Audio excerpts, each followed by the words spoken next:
Going forward, ladies and gentlemen, we'll have a review of the book. And I understand that the gentleman to be invited to review the book, as soon as he received the book, read it in one sitting. Oh, yes. Please allow me to introduce him. He is the managing director of Atuguba and Associates, a legal firm that provides top-notch legal services for a range of local and international clients.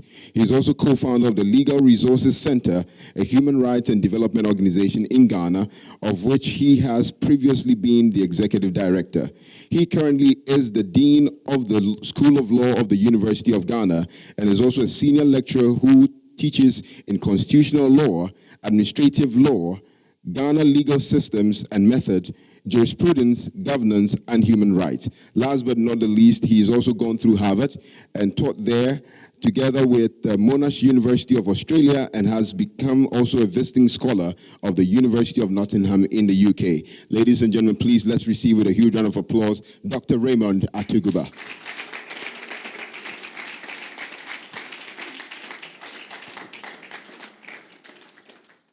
Thank you. I'm so glad to see a collection of people I deeply admire and respect here. It's a good feeling.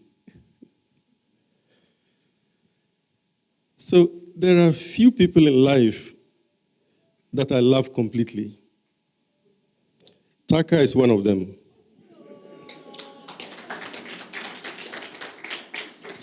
And that is why, without thinking, I said yes to doing the review of her book today. To be honest, there are other reasons I accepted to do this.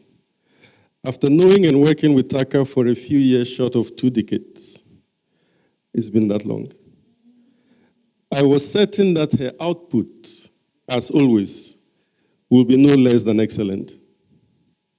Excellent not because she strives fretfully to be excellent, but because it comes almost naturally. From years of knowing herself, loving herself, building her self-confidence, exploring her environment, attuning herself to social reality, and then reaching out with an outpouring of love to everyone in her life's pathway.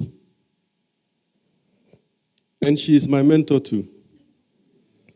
She taught me to reach beyond the limits of my capabilities, to fly when pushed off the cliff, to be passionate about the work I do, and to lead with love.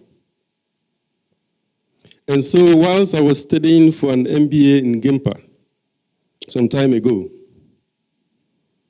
and just had 1 hour of break time, she moved the meeting of the entire consulting team to then remote Gimpa so I could easily participate. That was love.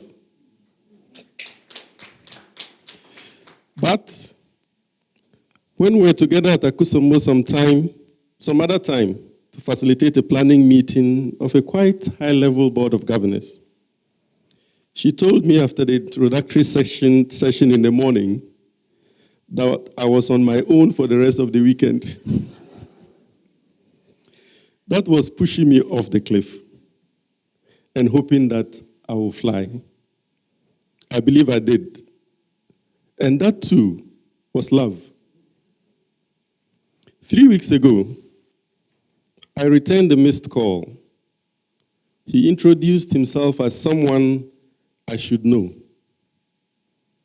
He was a participant in a training program somewhere in the corner of some northern village on rice-based approaches to development that we carried out for Action Aid more than a decade and a half ago. He called just to greet me, he said. And he talked about the training. What makes a person remember a training program fondly after a decade and a half? Although we were the vehicles for delivering that training, which I still hear and see about, its life-changing character was very much from Taaka's input at the stage of training design. Together with my work in Nima Mambubi in the late 1990s and early 2000s, that training program that Taaka commissioned, that's such a bad word to describe what we did, were the turning points for my career and for my public intellectualism. The final reason I accepted to review the book is that I was certain the book will be truthful, real, and alive, because that is who Taaka is. There are too many dead books around. Everything in the book is based on reality, like the stories I just shared. Taaka and others lived experiences, recounting and exploring the world where they live and move and have their being, where they experience the world not as an idea, but in its profound reality. There was a time I read a novel a day, and when I had exhausted the books in the village library, I started rereading all of them. This passion ended the day I began law school and was replaced by stale textbooks, legislation, and case law. And so since 1993, and over 30 years, I have successfully read only 3 other books from start to finish. 1, I reread Chinua Achebe's Anthills of the Savannah at the end of 2014 in faraway China. The last straw that made me decide to leave a certain job I was doing. The second book was Catherine Bo's Behind the Beautiful Forevers, Life, Death, and Hope in a Mumbai Undercity, a masterpiece on exclusion and the impetuses for seemingly strange but actually rational behaviors of subalterns. And finally, Taaka Awori's Leadership in Africa Redefined, Untold Stories. You will see from my brief narration of the other 2 books that they constitute major themes in Taaka's book, divided into 3 incremental parts. Leadership in Africa focuses on self, others, and bigger spaces. I plan to read the book over a course of time, interweaving the exercise with various meetings and engagements. When I started reading it in the morning, I called to cancel all my engagements, even my massage. Remember, Taaka's book says that leaders must take care of themselves.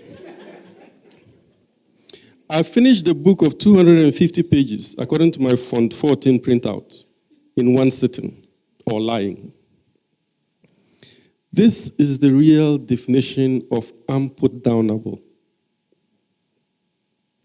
A few days before reading the book, I had started teaching law and development to the final year class of our law school. The book read as a better and expanded version of the lecture slides and videos I used for the class, and more. Our final year students just got a new book on their list of required reading.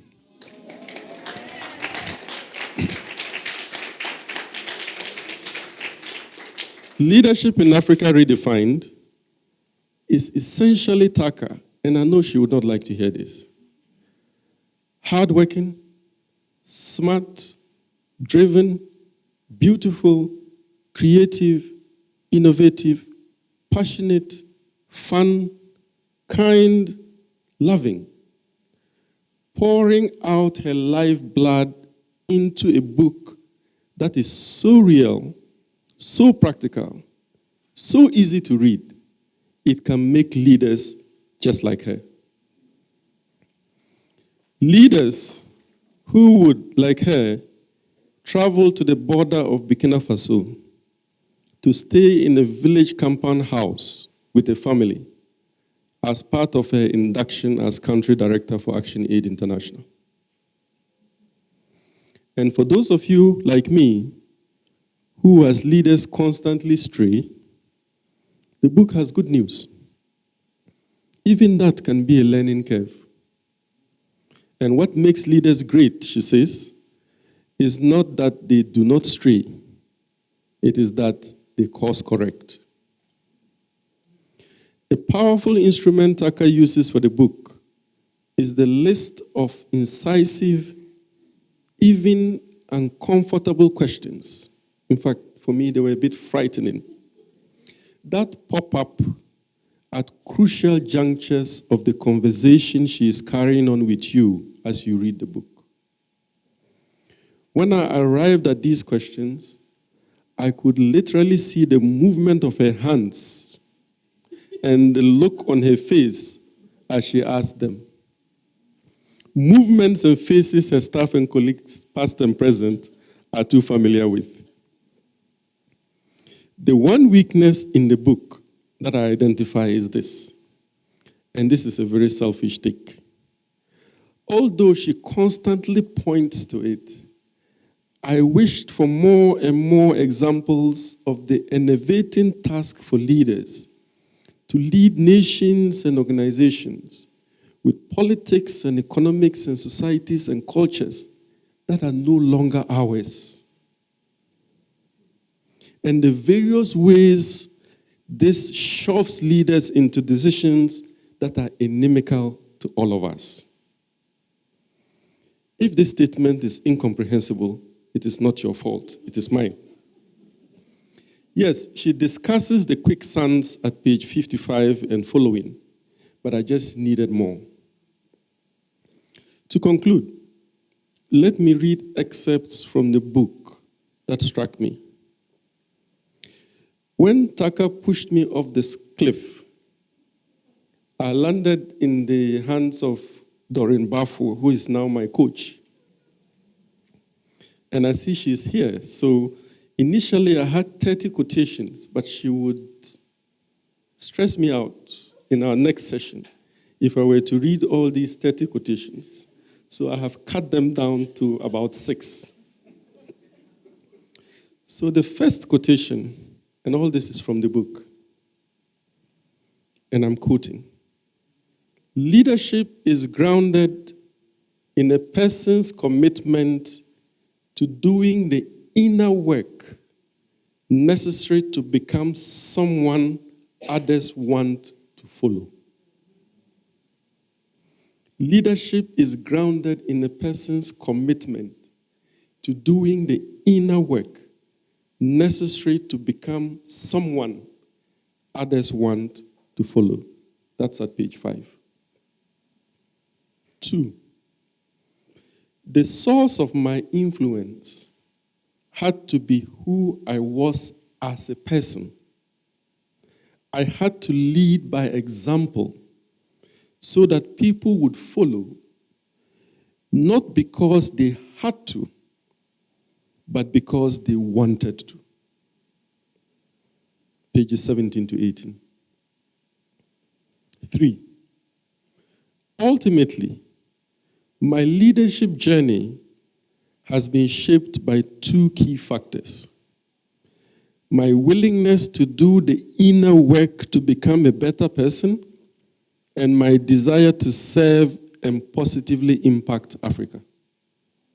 Don't worry, we're getting to the end. That's at page 18.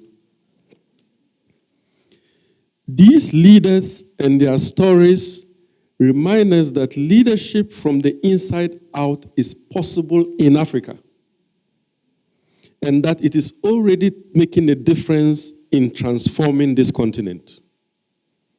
That's at page 6. The internal reference point means that we will not seek external validation or endorsement. When that dream or goal is greater than us and our current reality, we operate from a place of love. So you see where all of my love discourse this evening is coming from. That's on page 44. 2 last quotations. Doreen, I'm almost done. Millions of Africans today are marginalized. excluded, and denied various rights because of their gender, ethnicity, disability, language, religion, and sexuality. This book is about the leadership Africa needs to unlock the potential of its people, not just some of the people, not just the privileged few, but all its people. For that to happen, we will need inclusive leadership. This is leadership that creates communities, spaces, and organizations that reflect the diversity of our societies and where there is equal opportunity for all people. This means many managers will need to learn what it means to be an inclusive leader urgently. And the final quotation: the first step in becoming an inclusive leader is to pay attention. Pay attention to your privilege and pay attention to who is not privileged. Privilege is an interesting thing. It makes us blind to those who are less privileged. Makes us feel more worthy than others. It makes us feel entitled to that privilege, to what privilege provided us. Page 225. I thank you for your attention.